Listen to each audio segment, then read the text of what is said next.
মহান রব্বুল আলামিন এই পৃথিবীর জমিনে যত নবী রাসূল পাঠাইলেন, যত পয়গম্বর পাঠাইলেন, সমস্ত পয়গম্বরকে আমার আল্লাহ পরীক্ষা করেছেন। সম্মানিত হাজিরিন, বেশি পিছনের দিকে যাব না। ইব্রাহিম আলাইহিস সালামকে আল্লাহ ভালোবাসেন, এই ভালোবাসার কারণে নাম দিয়েছেন খলিলুল্লাহ, আর আমার নবীকে দিয়েছেন হাবিবুল্লাহ। খলিলুল্লাহ আল্লাহর বন্ধু, হাবিবুল্লাহ আল্লাহর বন্ধু। কিন্তু ইব্রাহিম আলাইহিস সালামকে পরীক্ষা করেছেন। এই পরীক্ষার খবর আপনারা জানেন। পরীক্ষাটা কেমন পরীক্ষা? তাকে সন্তান দেওয়া হলো 80 বছর পরে। কত বছর পরে? আরো জোরে বলেন না। এই একটা পরীক্ষা। রব্বি হাবলি মিনাস সলিহিন। ইব্রাহিম আলাইহিস সালাম আল্লাহর দরবারে বলেন, আল্লাহ আমাকে নেক সন্তান দাও। 80 বছর পরে সন্তান দিলেন। কিন্তু আজকে আমরা যদি বিবাহ করলাম, 10 বছর অতিক্রম হলো, কিন্তু যদি 5 বছর পরে দেখা যায় সন্তান মিলে না, এলোমেলো সংসার হয়ে যায়। আল্লাহর পয়গম্বর যারা 80 বছর পরে সন্তান দিলেন, সন্তান দেওয়ার পরে এখানে সমাপ্তি করেন নাই। এমন একটা নির্জন এলাকা রাখলেন যেখানে কোনো ফল নাই, গাছ নাই, খাদ্য নাই, শস্য নাই, পানি নাই। সেখানে রাখলেন। বিবি বললেন, পানের স্বামী আমার, হে আল্লাহর পয়গম্বর, এখানে তো কোনো কিছু নাই, আপনি যে আমাদেরকে রেখে যাচ্ছেন, কার হুকুমে রেখে যাচ্ছেন? আপনার নিজস্ব হুকুম নাকি মহান আল্লাহর হুকুম? ইব্রাহিম আলাইহিস সালাম স্ত্রী তাকে বললেন, না না না, আমার কোনো ব্যক্তিগত হুকুমে আমি আপনাকে এখানে রেখে যাই না, আমি মহান আল্লাহর হুকুমে আপনাকে এখানে রেখে যাচ্ছি। জোরে কি বলা যাবে না সুবহানাল্লাহ? ইব্রাহিম আলাইহিস সালামের পরীক্ষা দেখেন। ফাঁকিতে আরেকটু কথা বলি, আমাদের সবার রূহ কবজ করে কি? নাম জানেন না? নাম কি? আজরাইল আলাইহিস সালাম সবার রূহ কবজ করে, কিন্তু মেসেজ নিয়ে আসে জিবরাইল আলাইহিস সালাম। এটা তো জানেন। কিন্তু জিবরাইল আলাইহিস সালাম মেসেজ নিয়ে আসে, ভালো মন্দ সব মেসেজ নিয়ে আসে। কিন্তু ইব্রাহিম আলাইহিস সালাম পরীক্ষা যখন উত্তীর্ণ হয়ে গেলেন, যখন খলিল হবেন, এই মেসেজটা কে দিবেন? আল্লাহ সুবহানাহু ওয়া তাআলার দরবারে আজরাইল আলাইহিস সালাম বললেন, রব্বে কারীম, আমাকে আপনি দায়িত্ব দিয়েছেন ছেলে থেকে, বাবা থেকে ছেলেকে আলাদা করা, ছেলে থেকে বাবাকে আলাদা করা, সন্তান থেকে পৃথক করে দেওয়া, ভাই থেকে বোন থেকে আলাদা করা, এটা আপনি আমার দায়িত্ব দিয়েছেন।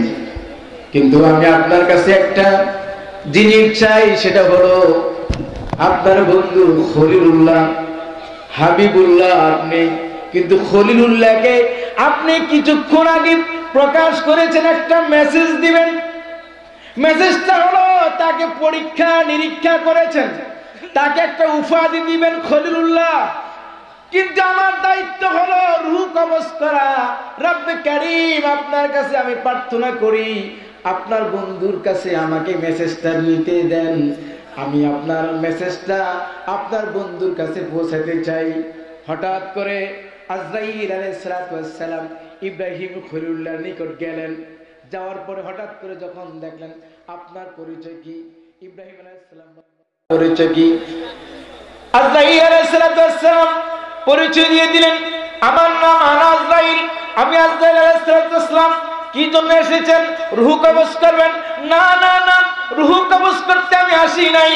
আপনি আল্লাহর দেওয়া পরীক্ষায় উত্তীর্ণ হয়েছেন, আপনার সুসংবাদটা আমি দিতে এসেছি। সমস্ত সুসংবাদ দিতে যায় জিবরাইল আলাইহিস সালাম আজকে আল্লাহর পক্ষ থেকে ওয়াদা নিয়ে আপনার জন্য আমি সুখবর দিতে এসেছি।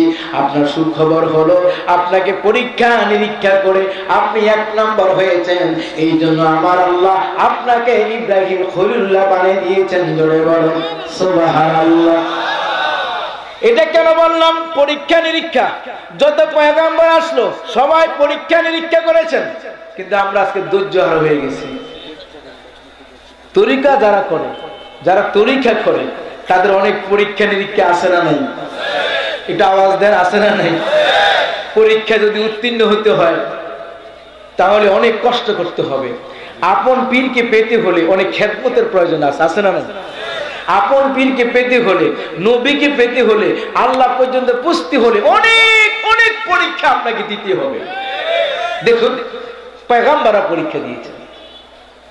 আইয়ুব আলাইহিস সালামের দিকে একটু খেয়াল করি আমরা। যদিও তরিকতপন্থী এই মাহফিলটা আমি আপনাদেরকে কেন বুঝাচ্ছি একটু পরে আসছি। আইয়ুব আলাইহিস সালাম দীর্ঘ 18 বছর তিনি আল্লাহ সুবহানাহু ওয়া তাআলার সিজদারত অবস্থায় থাকেন, ইবাদত বندگی করেন, সব সময় তিনি ইবাদত বندگی করেন। আইয়ুব আলাইহিস সালাম তার পা থেকে মাথা পর্যন্ত সর্বাঙ্গে পোকার পোকা পোকার পোকা। হঠাৎ করে 18 বছর যেদিন শেষ হয়ে গেল, এরপরের দিন 18 বছর অতিক্রম করার পরে ফজর নামাজ যখন তিনি আদায় করলেন, আদায় করার পরে সালাম ফিরাইলেন। সালাম ফিরানোর পরে দেখলেন তার জিহ্বার মধ্যে পোকা লেগে গেছে।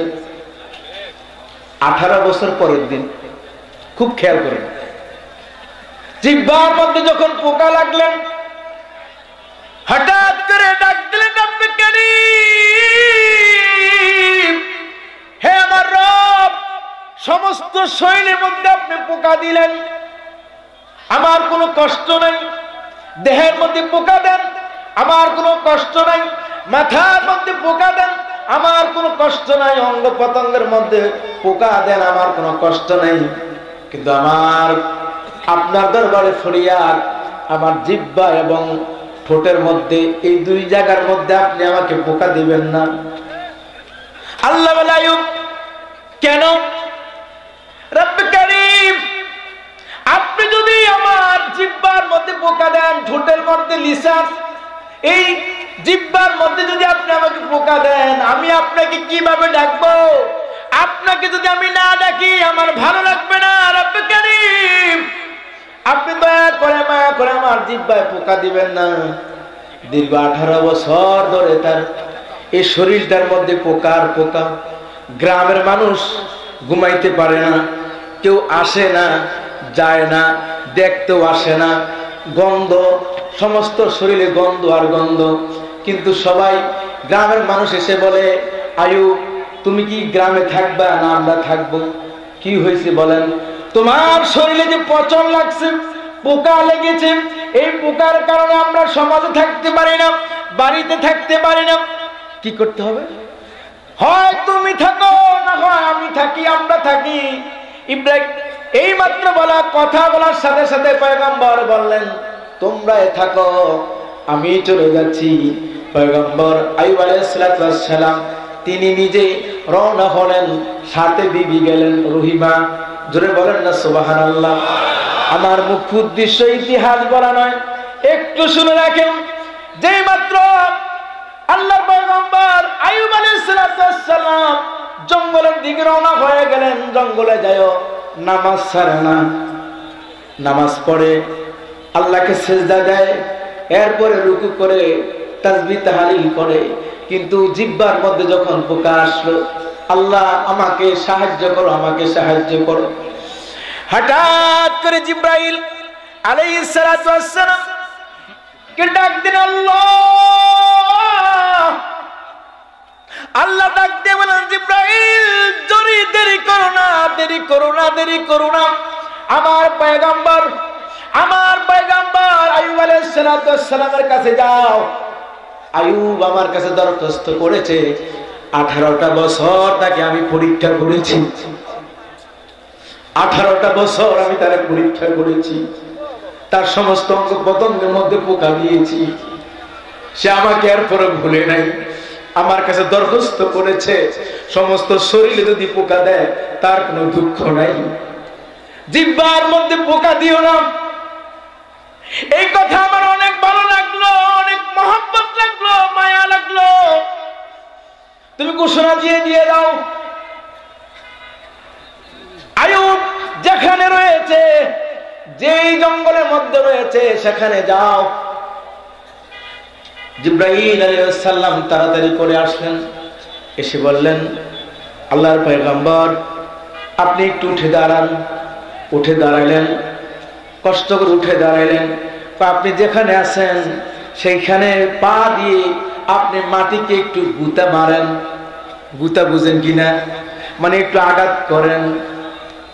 আইয়ুব আলাইহিস সালাম বলেন, আপনি কে? আমি আনা জিবরাইল। কেন আসলেন? আপনি যে আল্লাহর দরবারে দরখাস্ত করলেন, আপনার দরখাস্ত মঞ্জুর হয়ে গেল।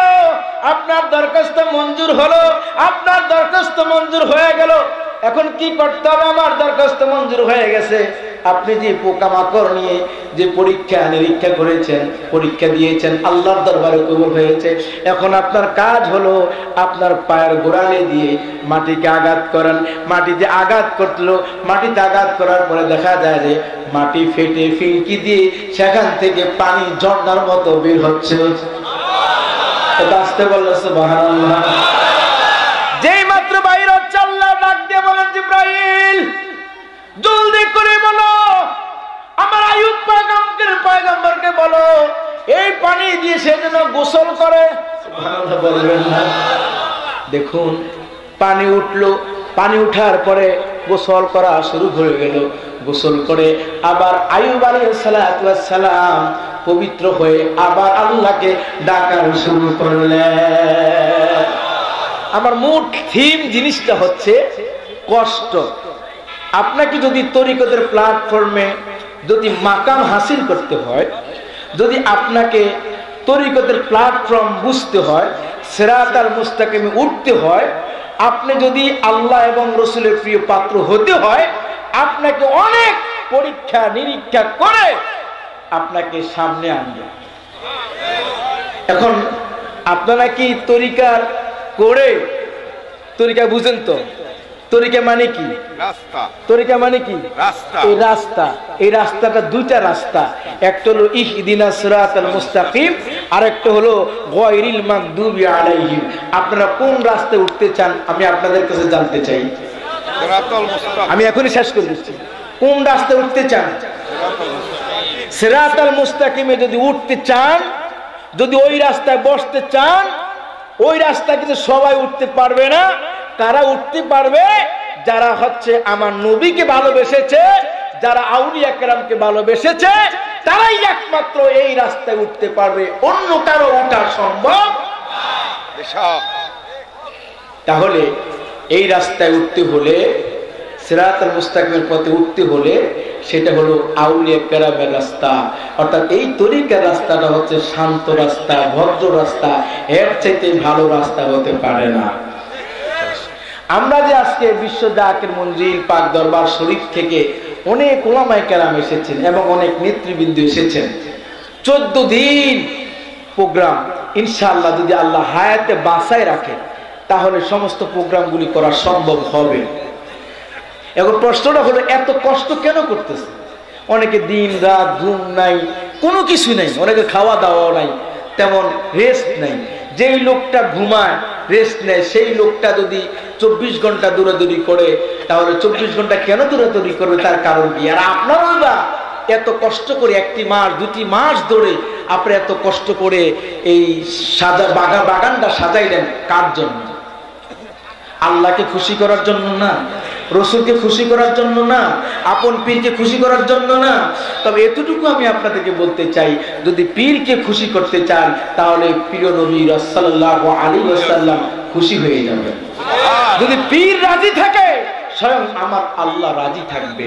যদি আপনি আপন পীরকে খুশি করতে চান তাহলে আমিত্ব ছেড়ে দেই, আমিত্ব ছেড়ে দেই, অহংকার ছেড়ে দেই, দাম্ভিকতা ছেড়ে দেই, সমস্ত কিছু ছেড়ে দিয়ে আপন পীরকে ভালোবাসার চেষ্টা করি। যদি আপনি আপন পীরকে ভালোবাসার চেষ্টা করি, তাহলে আল্লাহ পর্যন্ত পৌঁছা আমাদের জন্য সহজ হয়ে যাবে। অনেকে মনে করেন দৌড়াদৌড়ি করেন, অনেক কিছু করেন, মনে করেন যে আপনি আপনার পীর দেখে না। আপনার পীরও দেখে, আমার রসুলও দেখে, আমার আল্লাহও দেখে। সমস্ত মনের খবর আমার আল্লাহ জানে। জোরে বলেন না সুবহানাল্লাহ। এই বলে আমি দাওয়াত দিলাম আপনাদেরকে, পবিত্র আদিমুসান আজকে ইসলামী জলসায় দাওয়াত দিয়ে গেলাম।